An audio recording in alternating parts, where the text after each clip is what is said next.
Wali tafsisa sih. Ati wali tak ada bencana. Wali tak. Wali tak apa?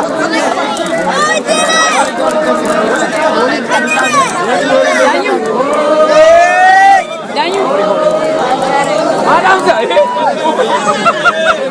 Gambar tu, apa tu?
Borana seri.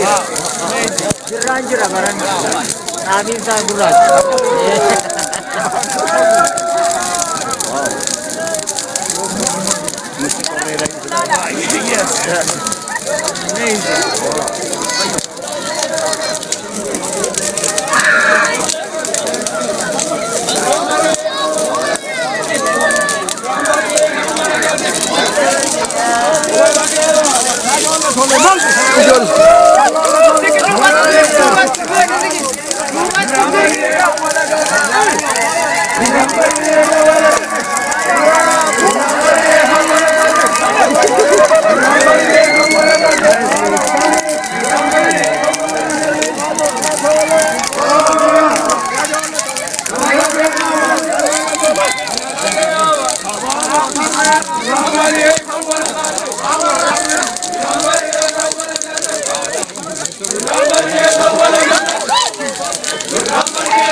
अभी देखिए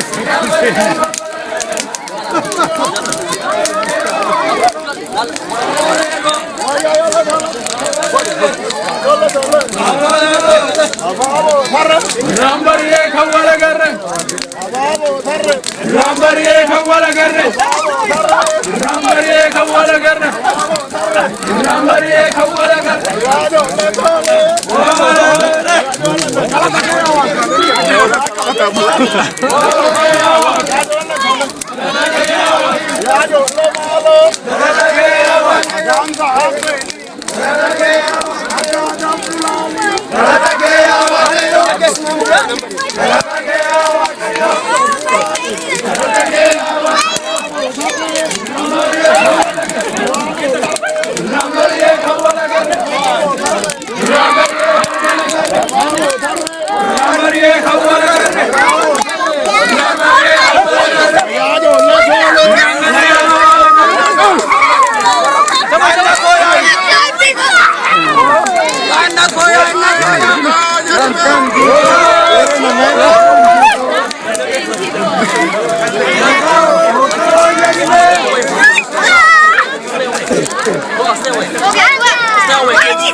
Stay away. It's hard, right?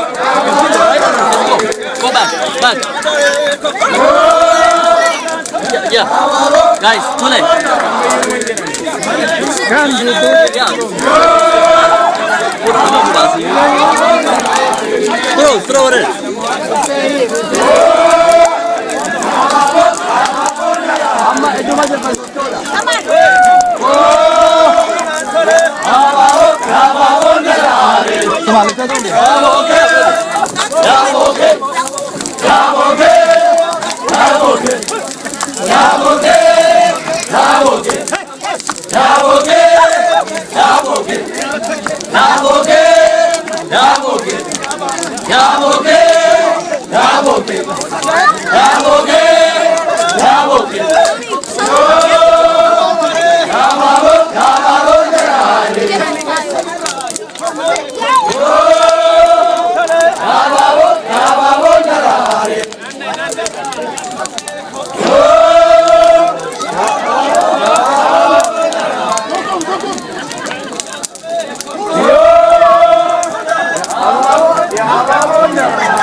Oromo wallo la wanin jedhamini achi Oromo addaan bittinnaame wanin jedhini achi tokkummaa Oromoo kan himu humna Oromoo kan himu jabeenya Oromoo kan himu maalumaaf barreechama jedhanii warra maraatu ture warra maraatu ammas jira namichi kun immoo caalawun maraacha dhugaan beeka akka gaarittan beeka keechattan dhaladhee keechattan guddadhee jedhee irra deddeebi'ee barreeche gaafa caaltuu barreechu kan hin maraatin hin jiru bakka hundumattu wanni balleechan jiru hundi keechanuu kana keecha dabartan kan caaltuu sun Oromoodhaaf haaraameti hunda keenya hamma dhiigni keenya nu keecha yaa'utti salxin gaallaa jenneera waan deeggarafamnaa ture baay'een keenya warri xixinnoon kun kana nagarree beektu wallaasodhaaf haa tolu kanaafi kana hunduma keecha dabarree kan geenye garuu maalumaaf barruurra taa'a hin beeku kan nu garafu isaan kan maqaa keenyatti kolfu isaan kan biyya keenya fudhatanii namaa gadi nu godhu isaan namichi kuni garuu ija banatee dhugaan tuni bawuuti ishiirra jira dhugaan bawuuti isarra jira kanaafi ani immoo amma lubbuun koo jirutti dhugaarraa garan galu abbaan fedhe garan hin galchu politikaan fedhe garan hin galchu hookan horiin naa kennan garan hin galchu hookan immoo bakka guddaadhaan nagaan warra na sossoban kunis nan goomsu Oromoo irraan wanni hundumtuu Oromoo irraan fedhii Oromoo kan Oromoo guddisu ta'utu sarra jira jedhee kan inni itti amanu Irreechaa duwwaadha ishiidhaan itti gattaa'ee waan baay'ee nama hojjeta amma caalattuu as dhufee ani ilma keessan ta'uun barbaada jedhee kunoo ilma keenya ta'uudhafi bakka kanatti hoggaa argamu hundi keenya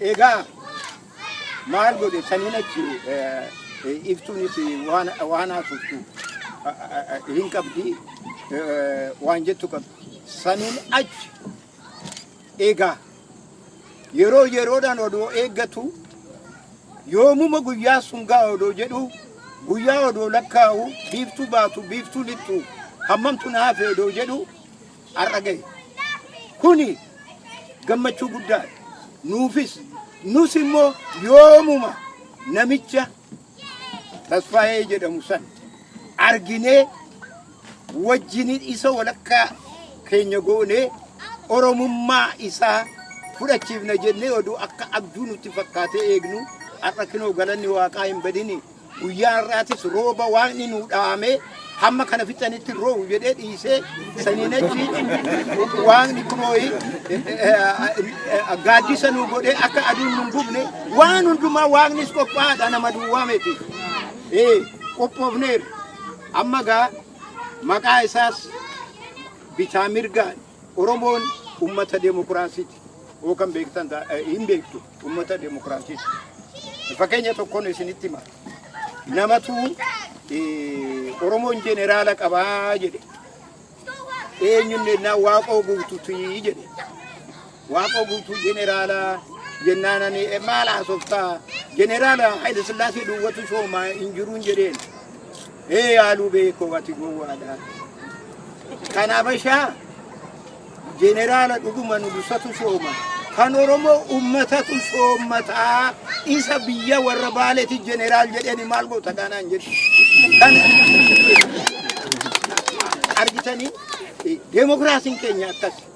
Abbaan fedhe ka'ee kan jaalatu kan harma hodhe kan birri warqii dhaqeetti gadi dhangalaasu kan farda gaarii kenneefi lafa manaasii kenne jeneraal sin jedhee shaalaqaa sin jedhe kan jedhamu miti Oromoo bira. Oromoon kan ma jaalatu mateechaa fuudha. Kanaafi bifa akkanaatiin hoggaa laallu Oromumatu jaalate. Oromootu jaalate isa. Oromoon hin jaalate innis Oromoo jaalate isatu fedhii qabaate Oromoonis fedhii qabaate wanni tokkollee humnaan kan ta'e hin jiru. Homaa hin qabnu jedhana homaa wanni inni nurraa argatu hin jiru. Wanni nurraa argatu jaalalteet masan akkuma laphee keenyan akka fudhannu hammam akka inni nu jaalatu. Kanaafi har'a ilma keenya ta'ee dhangaan dhiyaateera, dammi dhiyaateera, aannan dhiyaateera. Maal qabna ree namni mudubee warri nu jubbu waan kana qabnuufi hin qaban isaan na warri nu jubbu aannan qabna, damma qabna, midhaan qabna, biyya qabna, lafa magariisaa qabna kan inni amma uffate kana. Kanaafi kana waan qabnuuf har'as kinoo kana hundumaa qabeenya keenya fagaannullee asitti finnee jirra. Har'a inni Oromoo ta'a. Oromoo ta'a. Amma ibtuu hin haasoftaa ishiin hoggaa fitte waan gabaabaa fedhu afaan Amaaratiin fedhu afaan abbaa fe'eetiin nu taasisuu danda'a akka inni qajeelfatee dubbatutti saniin achi dubbiin sanirratti xumuramaa maqaa isaa isinitti himna. Hammasitti isinitti himnu maqaa isaa. Loole. Hayyee asama yaalan biyyaa Oromoo hara namni nutti makame gammada. Harka rukuttanii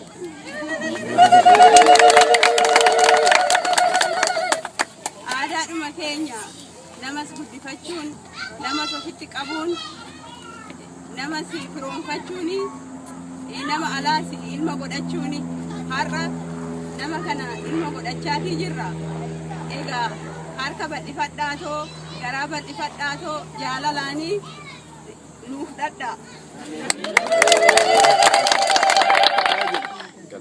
Anillee caalaa gadaadhuma jedhiin jedhee gadaa shanan erga silaa jenne san hundumaa walitti qaba. Hoggaa galaan jenne galaanuma duwwaa walitti qaba. Kanaafi waan maqaa gadaa sanii walii gallee fudhateera. Kanaafi inni ammaa qabee galaan gadaa.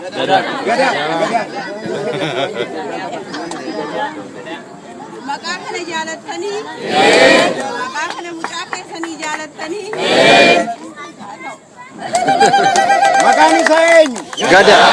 Maqaan isaa eenyu? Gadaa. Aratti illee agartan akkam bulte gadaa jettuuni? Akkam bulte gadaa jettuuni? Akkam oolte gadaa jettuuni? Nagaan buli gadaa jettuuni? Tole gaa kan caalaa harki keechan immoo xiqqoo amma gaa annantu jira ganaa yoommoo wal gallakkifna dhadhaatu jira waan nyaatamutu jira. Asaan godhu respond inni godheera.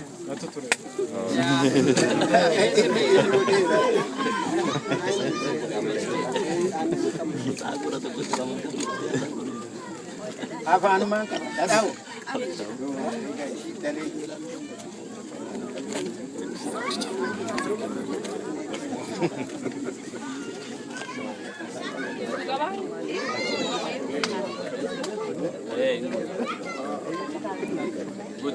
sirritti kaasaa dara waaqa kuni bakka baay'ee ga'a kan Oromoo duwwaa miti warra eeggatu jira.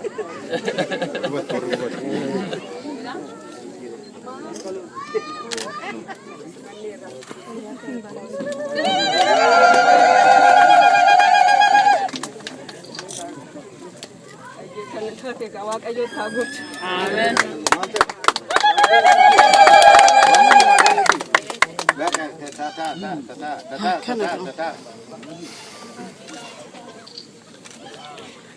Egaa seerri gamaanis guutame gamanaanis guutame amma eebban addaan deemnaa akkuma jirru kanatti araaraaf deemnaa jechaa bakka irreechatti qajeellaa jechaa miini kun yaa qadaadamu achi bakka okoleetti qabnee achitti ilaallamee waan goonu. Asumatti barannees asumatti dargaggeessi Asi okay haa ta'u bakkuma fedhe tole egaa amma qophii irreechaaf qophaa'aadha hundumti keessanuu marga xinnoo odoo qabaattanii gaariidha margi toluma abbaatu hammata achi dhaqaati marga san fudhadhaa. Gaarii nutti haa qabu. Waaqni egaa nuti amma dandeenyu goone kan hir'ate immoo inni nuuf haa guutu. Bara baraan akkasumatti dhufnee ayyaana isaa akka kabajnuu fi waaqni fayyaa keenya nu haa kennu. Jaalala nu haa kennu. Akkanatti walitti dhufnee walitti dhaabbannee wal bira dhaabbannee yeroo waaqa kadhannu inni nu dhagaa. Ammas waaqni tokkummaa keenya nu haa kennu.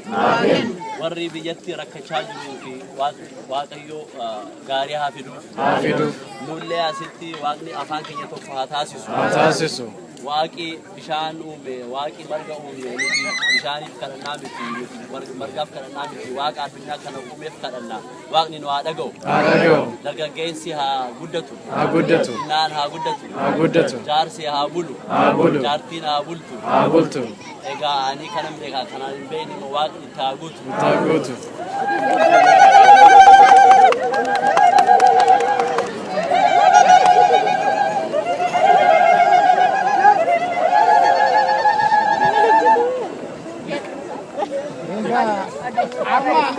warra dubartootati ijoollee eegaa irreeffata keessan calqaba